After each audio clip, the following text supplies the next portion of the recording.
All right, let's jump right into a skill that is, no joke, essential in today's world: writing a great professional email.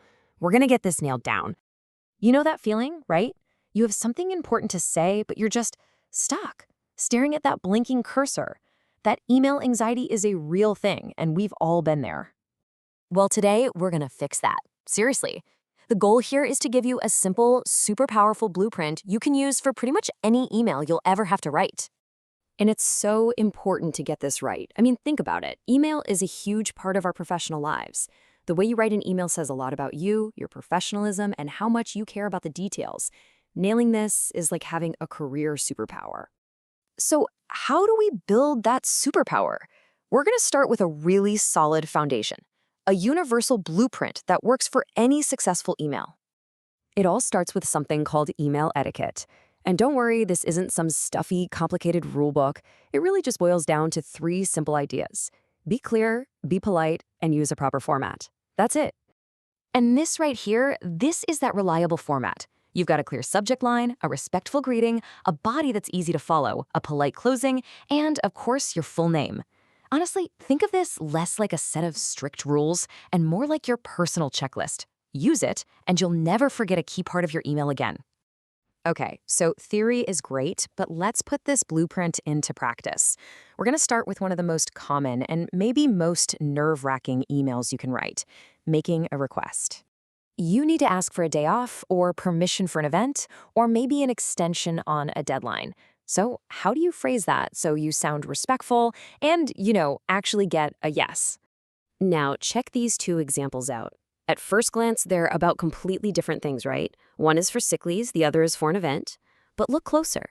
The structure is identical. You state your purpose, give a quick reason, and then make a polite request. It's a pattern. So a winning request really just comes down to these three keys. First, be clear about what you need right at the beginning.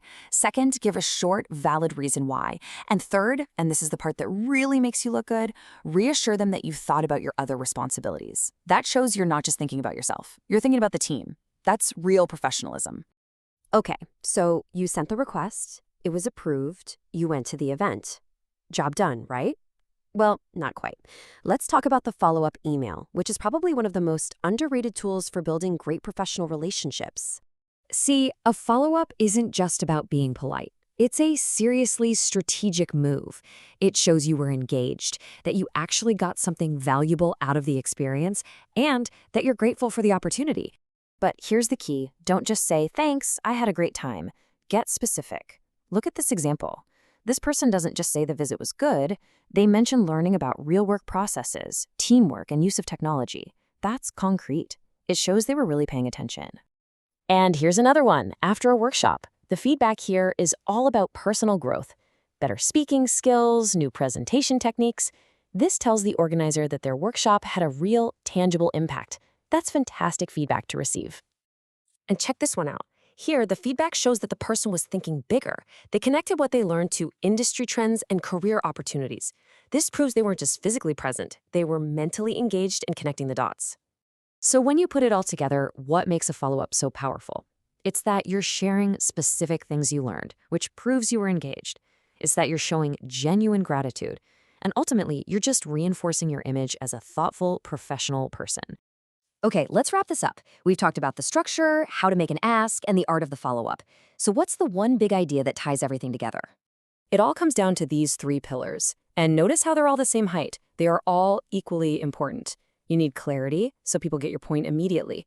You need politeness, so your tone is always respectful. And you need proper etiquette, so the whole package looks professional. If you miss just one of these, the whole email can fall flat. But when you have all three working together, your email is going to work.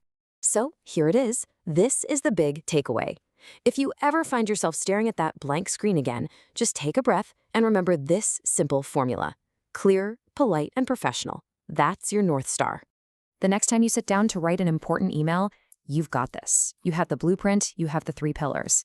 And with that confidence, those days of email anxiety, they can be completely gone. So my question to you is, what important email are you going to write today?